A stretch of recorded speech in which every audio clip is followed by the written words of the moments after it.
নমস্কার বন্ধুরা, আমি শিল্পক দাস। আপনারা দেখছেন সঙ্গে শিল্পক। আজকে আমাদের প্রতিবেদন দার্জিলিং লোকসভা কেন্দ্র নিয়ে।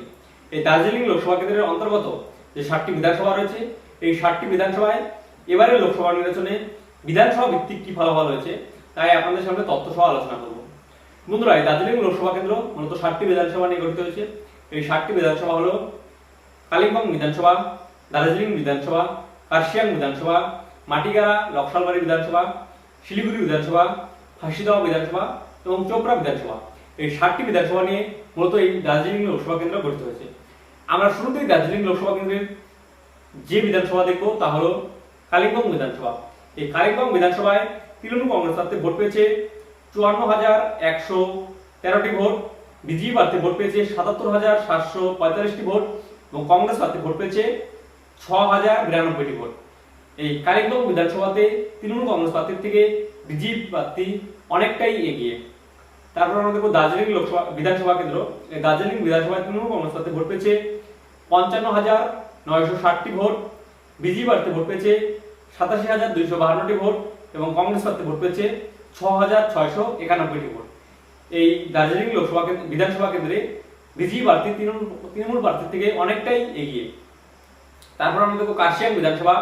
এই কার্শিয়াং বিধানসভায় তৃণমূল কংগ্রেস প্রার্থী ভোট পেয়েছে 55,474টি ভোট, বিজেপি প্রার্থী ভোট পেয়েছে 93,981টি ভোট এবং কংগ্রেস প্রার্থী ভোট পেয়েছে 5,075টি ভোট। এই কার্শিয়াং বিধানসভাতেও বিজেপি প্রার্থী তৃণমূল প্রার্থী থেকে অনেকটাই এগিয়ে। তারপর আমরা দেখব মাটিগাড়া নকশালবাড়ি বিধানসভা। এই মাটিগাড়া নকশালবাড়ি বিধানসভায় তৃণমূল কংগ্রেস প্রার্থী ভোট পেয়েছে 70,185টি ভোট, বিজেপি প্রার্থী ভোট পেয়েছে 1,54,140টি ভোট এবং কংগ্রেস প্রার্থী ভোট পেয়েছে 15,190টি ভোট। এই কেন্দ্রেও কিন্তু তৃণমূল কংগ্রেস প্রার্থীর থেকে বিজেপি প্রার্থী অনেকটাই এগিয়ে। তারপর আমরা দেখব শিলিগুড়ি বিধানসভা। এই শিলিগুড়ি বিধানসভায় তৃণমূল কংগ্রেস প্রার্থী ভোট পেয়েছে 48,561টি ভোট, বিজেপি প্রার্থী ভোট পেয়েছে 1,14,570টি ভোট এবং কংগ্রেস প্রার্থী ভোট পেয়েছে 10,732টি ভোট। এই শিলিগুড়ি বিধানসভাতেও তৃণমূল কংগ্রেস প্রার্থীর থেকে বিজেপি প্রার্থী অনেকটাই এগিয়ে অর্থাৎ লিড নিয়েছে। তারপর আমরা দেখব ফাঁসিদাওয়া বিধানসভা। এই ফাঁসিদাওয়া বিধানসভায় তৃণমূল কংগ্রেস প্রার্থী ভোট পেয়েছে 81,273টি ভোট, কংগ্রেস প্রার্থী বিজেপি প্রার্থী ভোট পেয়েছে 1,06,491টি ভোট এবং কংগ্রেস প্রার্থী ভোট পেয়েছে 13,309টি ভোট।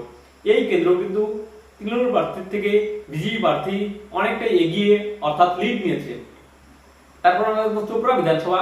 এই চোপড়া বিধানসভাতে তৃণমূল কংগ্রেস প্রার্থী ভোট পেয়েছে 1,33,276টি ভোট, বিজেপি প্রার্থী ভোট পেয়েছে 41,145টি ভোট এবং কংগ্রেস প্রার্থী ভোট পেয়েছে 25,508টি ভোট। এই কেন্দ্রে কিন্তু তৃণমূল কংগ্রেস প্রার্থী বিজেপি প্রার্থীর থেকে অনেকটা এগিয়ে লিড নিয়েছে। অর্থাৎ 7টা যে কেন্দ্র রয়েছে সেই 7টা কেন্দ্রের 6টাতে বিজেপি প্রার্থী এগিয়ে এবং 1টিতে তৃণমূল কংগ্রেস প্রার্থী এগিয়ে। বিজেপি এগিয়ে কালিম্পং, দার্জিলিং, কার্শিয়াং, মাটিগাড়া নকশালবাড়ি, শিলিগুড়ি, ফাঁসিদাওয়া এই 6টিতে বিজেপি এগিয়ে এবং চোপড়াতে তৃণমূল কংগ্রেস প্রার্থী এগিয়ে। পোস্টাল ব্যালটে যদি আমরা ফলাফল দেখি, তৃণমূল কংগ্রেস ভোট পেয়েছে 2,017টি ভোট, বিজেপি প্রার্থী ভোট পেয়েছে 4,060টি ভোট এবং কংগ্রেস প্রার্থী ভোট পেয়েছে 777টি ভোট। এই পোস্টাল ব্যালটেও কিন্তু বিজেপি প্রার্থী অনেকটাই এগিয়ে। যদি আমরা এই দার্জিলিং লোকসভা কেন্দ্রের সার্বিক ফলাফল দেখি, বিজেপি প্রার্থী ভোট পেয়েছে 6,79,331টি ভোট, তৃণমূল কংগ্রেস প্রার্থী ভোট পেয়েছে 5,806টি ভোট এবং কংগ্রেস প্রার্থী ভোট পেয়েছে 83,374টি ভোট। এই কেন্দ্রে কিন্তু বিজেপি প্রার্থী তৃণমূল কংগ্রেস প্রার্থীকে 1,78,525টি ভোটের ব্যবধানে পরাজিত করেছেন বিজেপি প্রার্থী তৃণমূল প্রার্থীকে।